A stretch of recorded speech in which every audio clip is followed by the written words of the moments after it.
যিনি বলেছেন আমার জানাজা পড়বেন না, উনি তো আমার আগে আল্লাহ ওনাকে নিয়ে যেতে পারে। যারা এইসব কথা বলছে তারা জামাতের লোক। যিনি বলেছেন আমার জানাজা পড়বেন না, উনি তো আমার আগে আল্লাহ ওনাকে নিয়ে যেতে পারে। আমার সেই আল্লাহকে পাওয়ার পথে আমার একটা রাস্তা আছে, সেই রাস্তাটা হলো আহলে সুন্নাত ওয়াল জামাত। এইটা আলেম যাদেরকে বলেন, যারা এইসব কথা বলছে তারা জামাতের লোক। তারা জামাতের লোক। আলেম ওলামাকে আমি মাথার উপরে রাখি। হ্যাঁ, আর জানাজা পড়ানোর যে ব্যাপারটা তারা কি নির্দিষ্ট করে ফেলছে, যেমন বেহেশতে টিকিট দিয়ে দিয়েছিল ইলেকশনের আগে, তারা কি নির্দিষ্ট করে ফেলছে যে আমার আজকেই কবে মরণ হইব, নির্দিষ্ট করছে কিনা তারা? যিনি বলেছেন আমার জানাজা পড়বেন না, উনি তো আমার আগে আল্লাহ ওনাকে নিয়ে যেতে পারে, ওনার আগে নিয়ে যেতে পারে। তবে আমি একটা কথা বলি, আমার রাজনৈতিক ধর্ম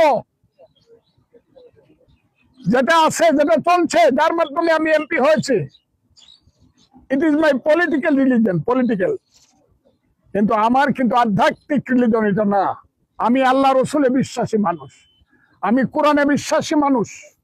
আমি সেই আল্লাহ রসুল এবং কোরআন, আমার দিনের নবী সাল্লাল্লাহু আলাইহি সাল্লামকে স্মরণ রেখে আল্লাহর নামে আমি বলছি, আমার মৃত্যু যদি হয়, মৃত্যুর আগেই আমি যেদিন রাজনীতি ছেড়ে দিব, আমার একটা বয়সে আমি আগেই বলেছি আর ইলেকশন আমি করব না, আমি যেদিন রাজনীতি ছেড়ে দিব, আমার সে আল্লাহকে পাওয়ার পথে আমার একটা রাস্তা আছে, সেই রাস্তাটা হলো আহলে সুন্নাত ওয়াল জামাত।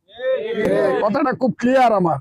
আমি সুফিবাদী লাইনের মানুষ, এটা খুব ক্লিয়ার, সবাইকে জানায় রাখতেছি।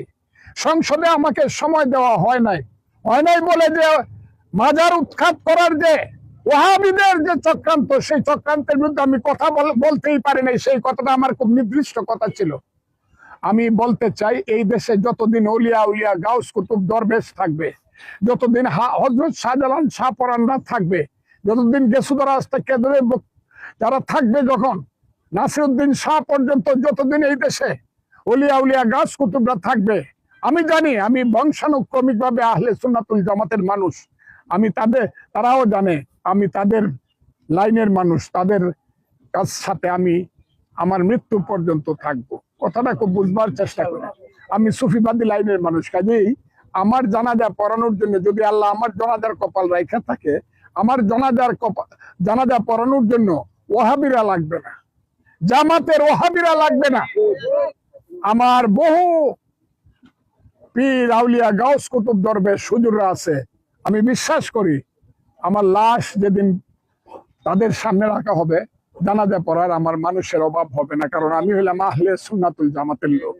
এবং আপনারা এটা দেখতে পাচ্ছেন যে তারা আমার পক্ষে দাঁড়িয়েছে, আমি তাদের প্রতি খুবই কৃতজ্ঞ।